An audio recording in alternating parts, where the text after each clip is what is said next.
Now live from his EIB studio in Florida. Rush, welcome back to Fox News Sunday. Always good to have you, sir. Thank you, Chris. It's great to be here. You say that what's happening to Donald Trump right now is that the left-wing courts, the left-wing media, the left-wing bureaucracy are trying to, in your words, sabotage his presidency. Sabotage?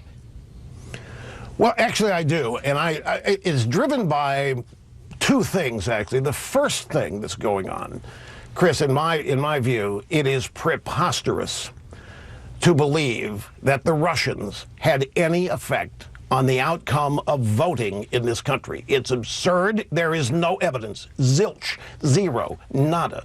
The New York Times has run two stories that are basically propaganda on this, one in October and one this past week, and both stories clearly say no evidence. Nobody they've talked to has any evidence whatsoever to suggest it. The second thing I think that's important for people to remember, people that voted for Donald Trump, people that support Donald Trump, really, really believe that they were going to lose the country if Hillary Clinton won. This is not an idle thought. It's not an exaggeration. They really believe that the country as founded was up for grabs. It was over if Hillary had won, if the Democrats had another 4 or 8 years to do what they do with the judiciary and so forth. So those two things, and I think if you try to understand both of those, not you personally, but people have a much greater ability to understand Trump and his supporters if you can intellectually accept those two premises. You also use a phrase which I have to say that I only heard for the first time in the last couple of weeks, the deep state. And that's the notion that there's an Obama shadow government embedded in the bureaucracy that is working against this new president. I think some folks are going to think that's right on, and some folks will think it's awfully conspiratorial. Well, I would love to claim credit for that, but actually I think a reporter by the name of Glenn Greenwald at The Intercept, who has got a relationship with, what's his name, Assange, I think he actually coined the term, and I think it works. I don't think there's who's driving this business that the Russians hacked the election. It's a Democrat Party. It's Hillary. It's Obama. It's all those people who just can't accept that. And you think they're behind the leaks too? Absolutely. Of course they are. They're trying. Look, if they can't win at the ballot box, you know they're down 1,200 seats since 2010. They've become a marginal party electorally. All they've got is their embeds in the bureaucracy and the judiciary, and they're pulling out all the stops. There's no question. This business that the Russians hacked the election, this is serious allegation that is impossible. The Russians could not have had any impact whatsoever on voting, either how they were cast or how they were counted. In fact, if you want to say they did their job. Hillary won the popular vote. How could they have possibly had any, this whole premise? And it's been driving news coverage here ever since Trump took office and even before. And you don't need any more evidence than that to suggest and to know that the left, which is run by Obama and Hillary and the hierarchy of the Democrat Party, is doing everything they can to undermine, to sabotage, and to prevent Trump from implementing his agenda. There's no question about it. I know what Trump should do. Well, I'm going to get to that in a second. But you suggest that there are some things that President Trump may be doing wrong. For instance, you've said that you're skeptical about his idea, and we heard it again from Reince Priebus, that they're going to come out with a new executive order on the so-called travel ban, and that this new one is going to pass muster with the federal courts. You're skeptical about that. Well, I'm not so much skeptical. I think they're going to do it, and I think they should do it, because the judiciary, again, is pockmarked with judicial appointees that Democrat presidents have made for years, and they're in there for life. And as we have seen in the first executive order, you know, Chris, his executive order hasn't even been ruled on. The judge in Seattle said, well, the president said during the campaign that he wanted to ban Muslims. And I thought, no, it's irrelevant. They're not even using the law to try to stop the president on this. I think what the president has to do, and I was happy to see it, this rally was something that I hoped he would do. And in the rally, he really focused on domestic agenda. Look, here's the thing. Donald Trump has nobody helping him other than the people that voted for him. Obama had the media. Obama had the judiciary. Obama had all kinds of support. At an Obama press conference, a typical question, what enchants you? I mean, Obama was never challenged seriously by the media. Trump doesn't have any of that. He's got to keep his supporters on board. He's got to keep them revved up. So the rally was great. But the thing that will really make all this Russia stuff and all this deep state stuff not take hold is getting to work implementing the repeal of Obamacare, getting to work and really doing tax reform, and getting to work and really shore up our borders, because that is the primary area where people that voted for Trump felt that we were on the way to losing the country. We've even lost the definition of immigration. Immigration today, if you listen to the left, equals anybody who wants to come into the country should be allowed.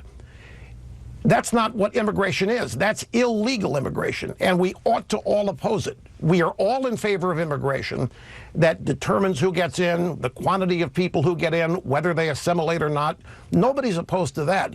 But immigration has been defined now as people flooding the country who are non-citizens, and that's called immigration according to the culture of the left. And we're just ruining our opportunity to stay together as a people with a common culture. I want to get to this question of focusing on the domestic agenda, because interestingly enough, that's something you've been saying. He needs to focus on the key things that would improve people's daily lives.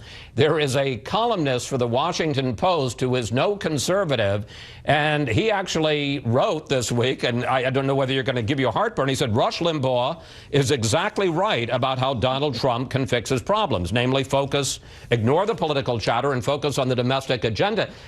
But I got to tell you, by historical standards, by this point, Obama stimulus had already been passed. President Trump is pretty slow on Obamacare, is pretty slow on repealing Obamacare, pretty slow on tax reform, and there's a lot of disarray inside the Republican Party on Capitol Hill. Well, now, here I have to tiptoe.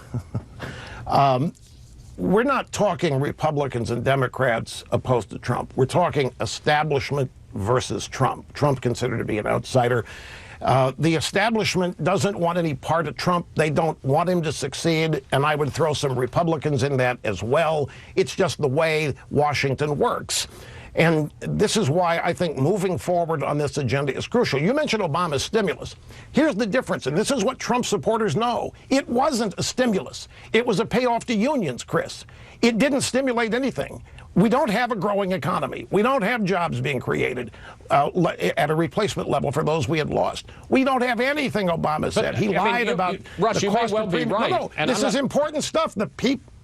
Well, no, I'm not disagreeing with you. I'm just saying at least he passed his program, and President Trump hasn't passed any of his programs yet. Well, of course, it makes my point. Here you had, I tiptoe again.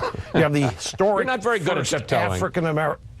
Well, it's television. It's Fox News. I have deep respect.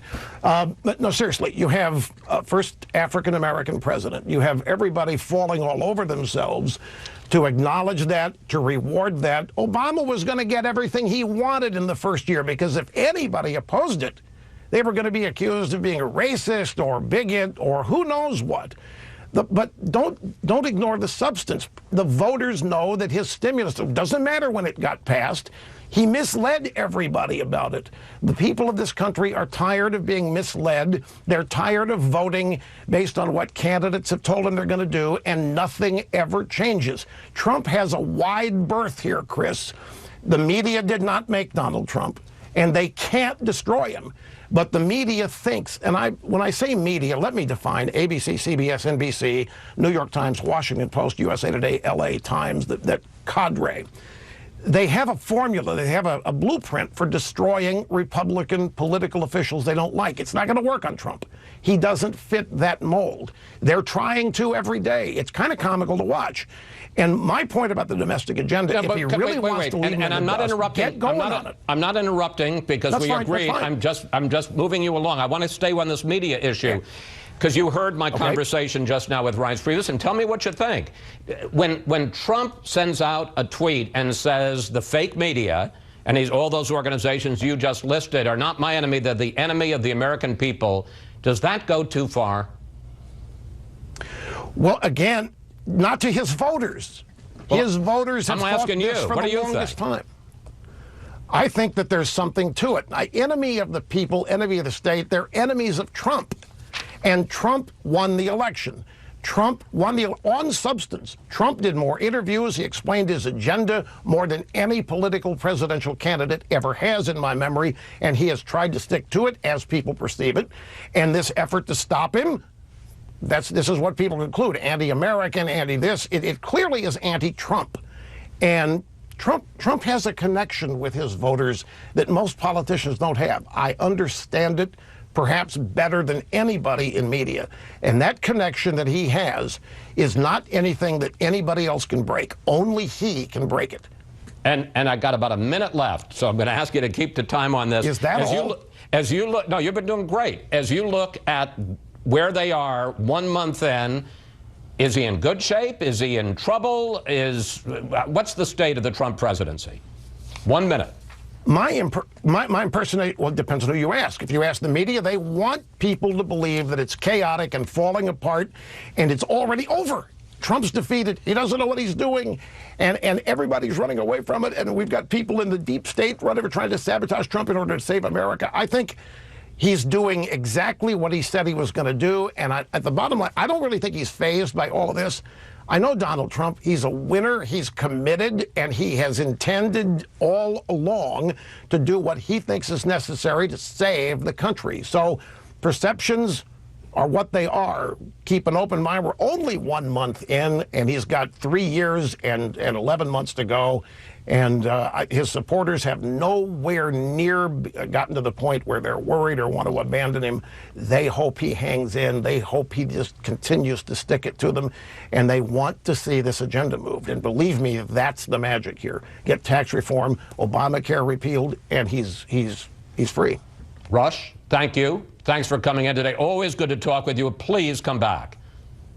Thank you very much, Chris, and I appreciate this very much. I really do. Always a pleasure. Up next, we'll bring in our Sunday group to discuss President Trump's effort to seize control of the narrative from the media. Plus, what would you like to ask the panel about the president's first month in office?